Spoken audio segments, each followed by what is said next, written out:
जब भी दुनिया के सबसे बड़े राजों की बात होती है तो एक नाम सबसे ऊपर होता है, the great pyramids of Giza. ये वही पिरामिड्स हैं जो हजारों सालों पहले बनाए गए थे और आज तक दुनिया को हैरान कर रहे हैं। सवाल ये है कि इन्हें बनाया कैसे गया? क्या इंसान ने बनाया या फिर किसी और ताकत का हाथ था? क्योंकि आज के ज़माने की बड़ी बड़ी बिल्डिंग्स बनाने में बहुत हैवी मशीनरी रिक्वायर्ड है, तो फिर ग्रेट पिरामिड्स ऑफ गीज़ा को किसने बनाया? और सबसे इंटरेस्टिंग बात कि इन ग्रेट पिरामिड्स के अंदर एक्चुअली छुपा क्या है। तो आज की इस वीडियो में हम एक्सप्लोर करेंगे the great pyramids of Giza के सीक्रेट्स और इसके पीछे की छुपी theories. Pyramids of Giza Egypt में लोकेटेड हैं और इनका कंस्ट्रक्शन तकरीबन 4500 साल पहले हुआ। जैसे इजिप्ट अपने दरियाई नील की वजह से पॉपुलर है, बिल्कुल इसी तरह the great pyramids of Giza की वजह से भी पॉपुलर है। इन पिरामिड्स में से सबसे बड़ा है the great pyramid of Khufu, 146 metre बड़ा, यानी आज की मॉडर्न 40 मंजिल की बिल्डिंग के बराबर। हर पिरामिड में हजारों पत्थर के ब्लॉक्स लगे हैं और हर ब्लॉक का वजन 2 से 15 टन है। सोचने की बात यह है कि इतने बड़े बड़े पत्थर बिना क्रेन, ट्रक या मशीन के 4500 साल पहले कैसे उठाए गए। आज के इंजीनियर्स ये कहते हैं कि अगर हम मॉडर्न टेक्नोलॉजी से भी ऐसी बिल्डिंग बनवाना चाहें तो भी बहुत मुश्किल है, लेकिन उस वक्त के लोगों ने ये कर दिखाया।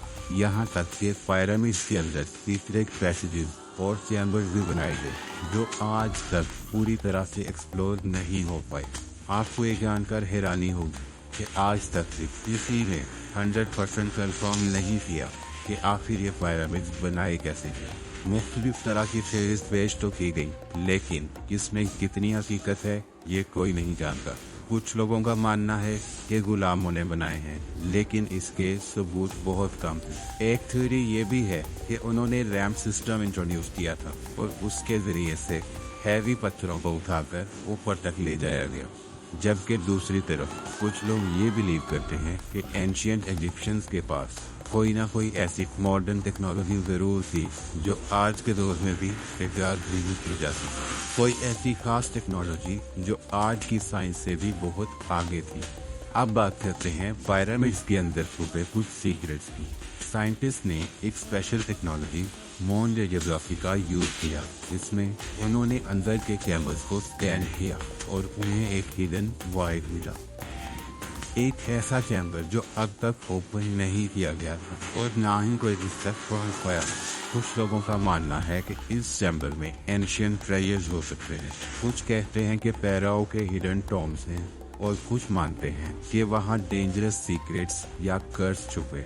इजिप्ट के लोकल्स कहते हैं कि जो भी पिरामिड्स के अंदर ज़्यादा खोज लगाने की कोशिश करता है या यहाँ के सीक्रेट्स को एक्सप्लोर करना चाहता है, वो फेराओ की कर्स के अंदर आ जाता है, यानी अजीब एक्सीडेंट्स और डेथ। थ्योरीज तो बेशुमार हैं, लेकिन कुछ कॉन्स्पिरेसी थ्योरीज तो ये भी कहती हैं कि एलियंस ने इन पिरामिड्स को खुद बनाया और अपनी थ्योरी को प्रूव करने के लिए ये कहते हैं कि पिरामिड्स की अलाइनमेंट इतनी एक्यूरेट है कि वो ओरियंट कॉन्स्टेलेशन के स्टार्स के साथ मैच करती है। पिरामिड्स ऑफ गीज़ा सिर्फ मोनूमेंट नहीं बल्कि एक मिस्ट्री है, एक ऐसा राज जो साइंस और इंसान दोनों को कंफ्यूज करता है। क्या ये पिरामिड सिर्फ एक टॉम थे या फिर कुछ और भी? क्या इसे बनाने में एलियंस ने सच में मदद की थी या एंशिएंट इजिप्शियंस वाकई इतने ताकतवर और बड़े थे? आपको क्या लगता है, पिरामिड्स के पीछे असल सच क्या है? कमेंट्स में ज़रूर बताएं। वीडियो अच्छी लगी हो तो लाइक कीजिए और ऐसी इंफॉर्मेटिव वीडियोस देखने के लिए चैनल को सब्सक्राइब कर लें।